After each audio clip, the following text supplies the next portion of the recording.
അധ്യായം 2 അള്ളാഹുവിനെ സമീപിക്കൽ. ഏറ്റവുമധികം ആദരിക്കപ്പെടുന്ന ദുൽഹജ്ജ് മാസത്തിലാണ് ഹജ്ജ്. അത് നടക്കുന്ന മക്ക പ്രശാന്തവും സ്വസ്ഥവുമാണ്.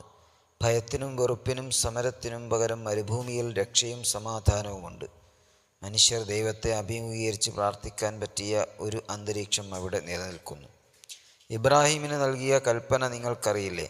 മനുഷ്യരോട് ഹജ്ജിനെക്കുറിച്ച് വിളംബരം ചെയ്യുക. എന്നാൽ അവർ നടന്നും ക്ഷീണിച്ച മൃഗങ്ങളുടെ വാഹനങ്ങളിലേറിയും വിദൂര മലയിടുക്കുകൾ താണ്ടി നിന്നിലേക്ക് വരും. വിശുദ്ധ ഖുർആൻ 22-ാം അധ്യായം 27-ാമത്തെ വചനം. മണ്ണായ നീ അള്ളാഹുവിൻ്റെ ചൈതന്യത്തിനായി പരതുക, അതിനെ പിന്തുടരുക, അവൻ്റെ ക്ഷണം സ്വീകരിക്കുക, അവനെ കാണാൻ വീടുപേക്ഷിക്കുക, അവൻ നിന്നെ കാത്തിരിക്കും. മനുഷ്യന് അള്ളാഹുവിൻ്റെ ചൈതന്യത്തെ സമീപിക്കുക എന്ന ലക്ഷ്യമില്ലെങ്കിൽ മനുഷ്യാസ്തിത്വം ചപലമാണ്. അള്ളാഹുവിൽ നിന്ന് നിങ്ങളെ അകറ്റിക്കളയുന്ന എല്ലാ ആഗ്രഹങ്ങളിൽ നിന്നും ആവശ്യങ്ങളിൽ നിന്നും അകന്നു നിൽക്കുക. അതിനായി ഹജ്ജിനായുള്ള നിതാന്തമായ മനുഷ്യപ്രയാണത്തിൽ ചേരുക. അള്ളാഹുവിനെ അറിയുക. ഹജ്ജിന് പോകുന്നതിന് മുമ്പ് നിങ്ങളുടെ എല്ലാ ബാധ്യതകളും പൂർത്തിയാക്കേണ്ടതുണ്ട്.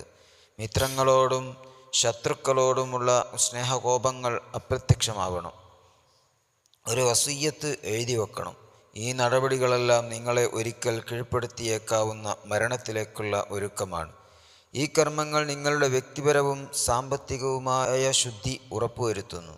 മാത്രമല്ല, ഇവ വിടവാങ്ങലിൻ്റെയും മനുഷ്യൻ്റെ ഭാവിയുടെയും പ്രതീകങ്ങൾ കൂടിയാണ്. നിങ്ങളിപ്പോൾ അനശ്വരതയുടെ ഭാഗമാവാൻ ജീവിക്കുന്നവനാണ്. അള്ളാഹുവിലേക്കുള്ള നിങ്ങളുടെ മടക്കത്തിൻ്റെ പ്രതീകമാണ് ഹജ്ജ്. അള്ളാഹു ഏകനും പരിമിതികളില്ലാത്തവനും അതുല്യനുമാണ്. അവനിലേക്കുള്ള മടക്കം പരിപൂർണതയിലേക്കും നന്മയിലേക്കും സൗന്ദര്യത്തിലേക്കും ശക്തിയിലേക്കും ജ്ഞാനത്തിലേക്കും മുഖ്യത്തിലേക്കും യാഥാർത്ഥ്യങ്ങളിലേക്കുമുള്ള മടക്കമാണ്. അനശ്വരതയിലേക്കുള്ള നിങ്ങളുടെ പാതയിൽ നിങ്ങൾ ദൈവത്തെ സമീപിക്കുക. അവൻ മാർഗദർശനം നൽകും. ഇസ്ലാം സൂഫിസത്തിൽ നിന്ന് വ്യത്യസ്തമാണ്. സൂഫി ദൈവനാമത്തിൽ ജീവിക്കുകയാണ്, ദൈവത്തിനു വേണ്ടി മരിക്കുകയും ചെയ്യുന്നു. എന്നാൽ ഒരു മുസ്ലിം സർവശക്തനായ ദൈവത്തെ സമീപിക്കാനാണ് ശ്രമിക്കുന്നത്. നാം അള്ളാഹുവിൻ്റേതാണ്, അവനിലേക്കാണ് നമ്മുടെ മടക്കം. 2-ാമത്തെ അധ്യായം 156-ാമത്തെ വചനം. എല്ലാ കാര്യങ്ങളും അള്ളാഹുവിലേക്ക് തിരിച്ചിരിക്കുന്നു. 11-ാമത്തെ അധ്യായം 123-ാമത്തെ വചനം. നമ്മുടെ ലക്ഷ്യം കൂമ്പടയുകയല്ല, കൂമ്പെടുക്കുകയാണ്. ഇത് അള്ളാഹുവിന് വേണ്ടിയല്ല ചെയ്യുന്നത്, പക്ഷേ അത് നമ്മെ അള്ളാഹുവിലേക്ക് അടുപ്പിക്കുന്നു. അള്ളാഹു നമ്മിൽ നിന്ന് അകലെയല്ല, അതിനാൽ അവനോട് അടുക്കാൻ ശ്രമിക്കുക.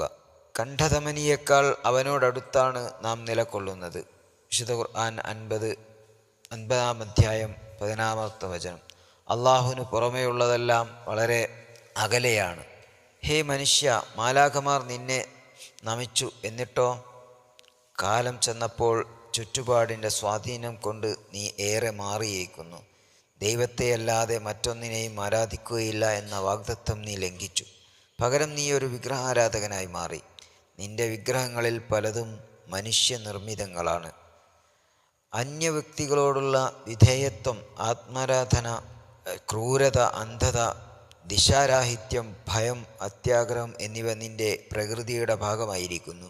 നിന്നിൽ മൃഗീയ ഭാവങ്ങൾ വളർന്നു വരാൻ നിന്റെ ജീവിതം കാരണമായിരിക്കുന്നു. നീ ഇപ്പോൾ ചെന്നായെപ്പോലെയോ കുറുക്കനെപ്പോലെയോ ആണ്. ഹേ മനുഷ്യ, നിന്റെ മൗലിക പ്രകൃതിയിലേക്ക് മടങ്ങുക. ഹജ്ജിന് പോവുക. നിന്നെ ഏറ്റവും നന്നായി സൃഷ്ടിച്ച നിന്റെ ഉത്തമ സുഹൃത്തിനെ സന്ദർശിക്കുക.